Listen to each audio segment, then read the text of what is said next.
एक बालक जब चलना आरंभ कर दे, संतुलन बनाना आरंभ कर दे, भाषा को समझने लगे, बोलने लगे, तब से उसको योग अभ्यास आरंभ करना चाहिए। बचपन में, बाल्यकाल में हमारी जॉइंट्स बहुत फ्लेक्सिबल होते हैं, बोन्स भी फ्लेक्सिबल होती हैं, मांसपेशियाँ भी बहुत फ्लेक्सिबल होती हैं। तो कोमल होने के कारण हम जिस भी पोजीशन में बैठना चाहते हैं, जैसे पद्मासन लगाते हैं, सबसे आइडियल पोजीशन मानी जाती है पद्मासन, है ना।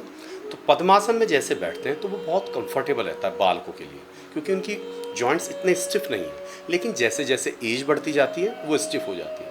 तो अब हम प्रैक्टिस कर रहे हैं 30 की एज में, 30 की एज में, 40 की एज में, 50 की एज में, अर्थात शरीर में दम है नहीं, निर्बल हो चुके हैं, अब बैठे हैं भगवान का ध्यान करने, जब शरीर में माया में काम करने के योग्य बल नहीं रहा। तो सबसे पहली बात है कि हमें बैठने के लिए अपने आसन को सिद्ध करना पड़ता है, वो अभ्यास से ही होगा।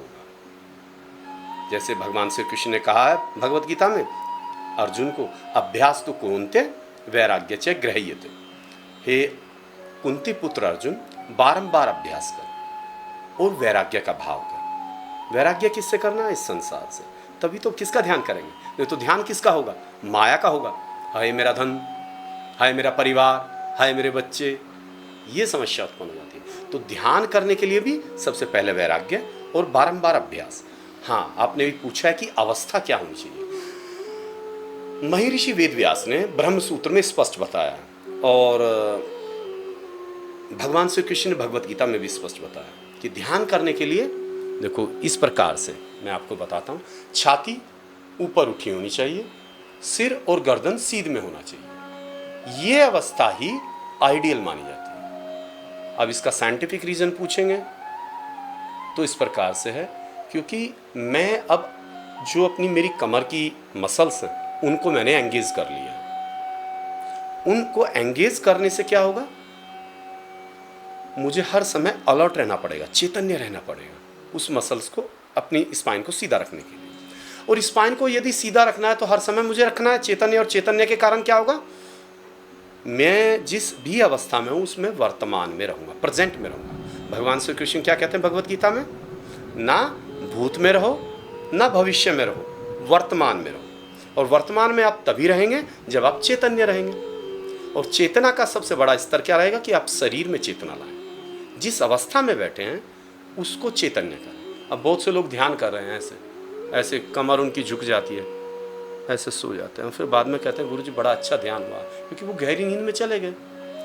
अब वो निद्रा या अर्ध निद्रा उसको हम कह सकते हैं। लेकिन कॉन्शियस माइंड की अवस्था में यदि आप, जागृत अवस्था में यदि आप शून्यता पाते हैं, विचार शून्यता या एकाग्रता। देखो ध्यान भी दो प्रकार का होता है। एक एकाग्रता, एकाग्रता का एक उदाहरण दे देता हूँ। आप तो युवा हैं कि, और एक बालक भी कह सकते हैं, युवा के लिए अच्छा रहेगा। एक युवा को एक युवती से प्रेम हो गया, तो उसे दिन और रात आंखें बंद करते ही वो युवती दिखाई दे रही है, तो ये एकाग्रता हो गई। जब हमारा भगवान से अनुराग हो जाता है, प्रेम हो जाता है, तो भक्त को भगवान आंखें बंद करें, सोते उठते बैठते जागते कोई भी कार्य करता है उसको ईश्वर दिखाई देते हैं। यही एकाग्रता है। तो वो चाहे आंखें खोलकर करे चाहे वो बंद आंखों से करे, उसके लिए केवल वो ईश्वरी। तो ये एकाग्रता एक अवस्था होती है ध्यान में। दूसरी होती है निरुद्ध अवस्था।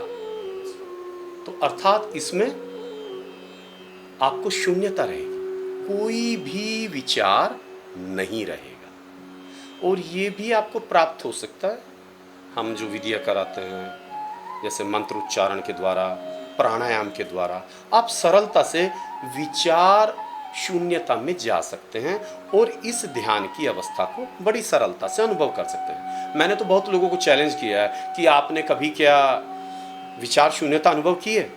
जी नहीं। आप यहाँ आइए और हम आपको कराते हैं, तुरंत ही आपको इसका पता लग जाएगा। प्रैक्टिकली आप इसको अनुभव करेंगे तभी पता लगेगा। तो हमारी योग विद्याएं, हमारी जो संस्कृत भाषा में जब हम उच्चारण करते हैं तो उसका भी एक विशेष प्रभाव होता है, क्योंकि संस्कृत एक वैज्ञानिक भाषा है, क्योंकि इसमें एक मकार ध्वनि निकलती है। आपने देखा होगा ओम,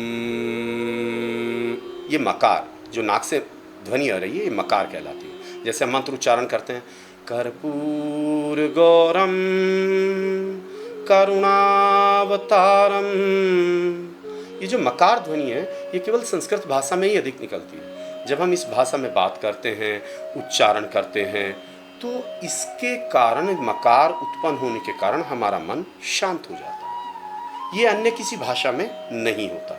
और संस्कृत वैज्ञानिक भाषा क्यों है? इसमें एक जरा सा भी बिंदु चेंज करने से पूरी भाषा का अर्थ, जो वाक्य का अर्थ बदल जाता है। तो इस प्रकार से हम इसको कह सकते हैं। और इसका शारीरिक और मानसिक प्रभाव भी बहुत अधिक होता है, क्योंकि यदि आपका मन स्वस्थ है ना, और तो शांत भी रहेगा, शांत रहेगा तो अवश्य ही आप अपने बारे में चिंतन करेंगे। यदि आप मन दुखी है, शांत नहीं है, तो ना तो आपके खाने की चिंता रहेगी, ना पीने की चिंता रहेगी, ना आप जो वर्तमान में कर्म कर रहे हैं ना उस पर आपका फोकस रहेगा, तो आपकी एफिशिएंसी भी डाउन जाएगी। आप हर प्रकार से मतलब हानि ही होगी, लॉस होगा।